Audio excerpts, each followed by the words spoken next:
Good evening friends, I am Anita Kumari. Welcome to history classes.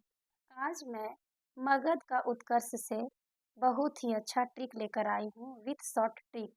और trick का नाम है हसीना मासूक, सात बातें की, नानी को शक हुआ पहले कुशाण। क्या है? हसीना मासूक, सात बातें की, नानी को शक हुआ पहले कुशाण। क्या है? पहले कुशाण। तो अब यहाँ हम लोग देखते हैं कि ह से क्या होता है। ह से क्या होता है? ह से होता है हर्यक वंश। क्या होता है? हर्यक वंश।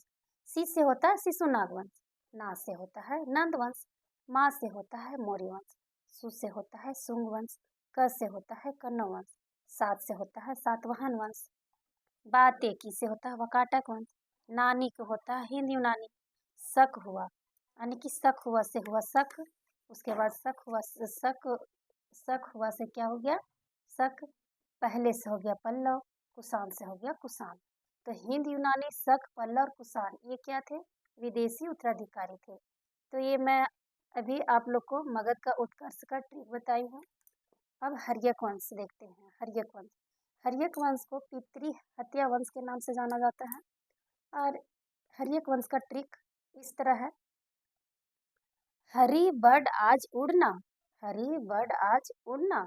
हरी से हर्यक वंश, बर्ड से बिंबिसार, आज से अजातशत्रु, उड़ से उदयन, और ना से नागदशक। यानी कि हर्यक वंश का अंतिम शासक कौन था? नागदशक। अब देखते हैं हर्यक वंश का प्रथम शासक कौन थे। तो हर्यक वंश के प्रथम शासक थे बिंबिसार। कौन थे? बिंबिसार।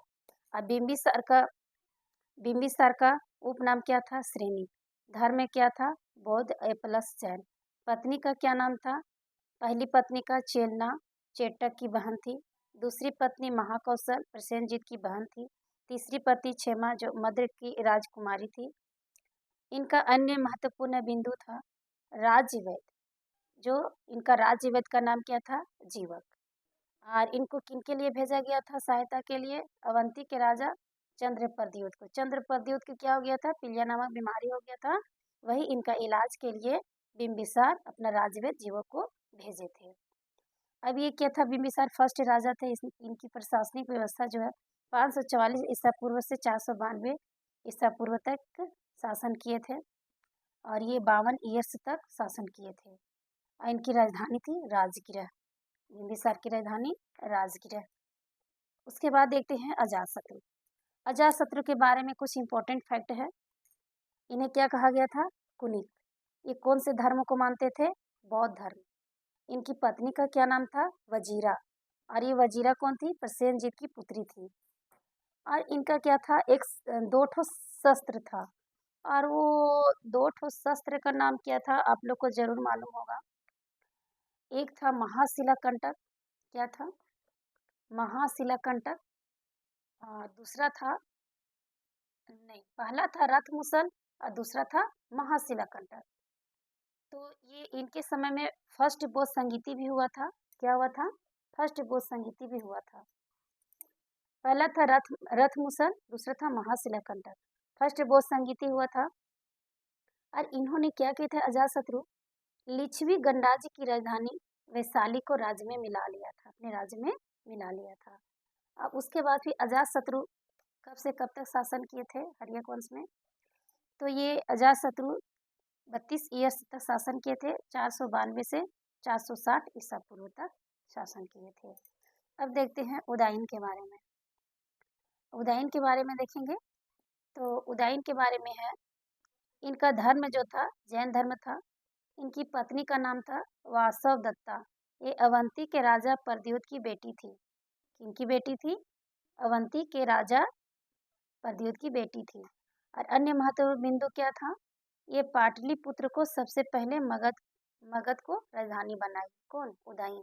पाटलिपुत्र को। और ये कौन से धर्म को मानते थे? जैन धर्म को। अब देखते हैं हर्यक वंश के अंतिम शासक कौन थे? नागदशक। तो नागदशक क्या थे? अंतिम शासक थे। ये कब से कब तक शासन किए थे? तो 437 ईसा पूर्व से 413 ईसा पूर्व तक शासन किए थे। कौन? नागदशक।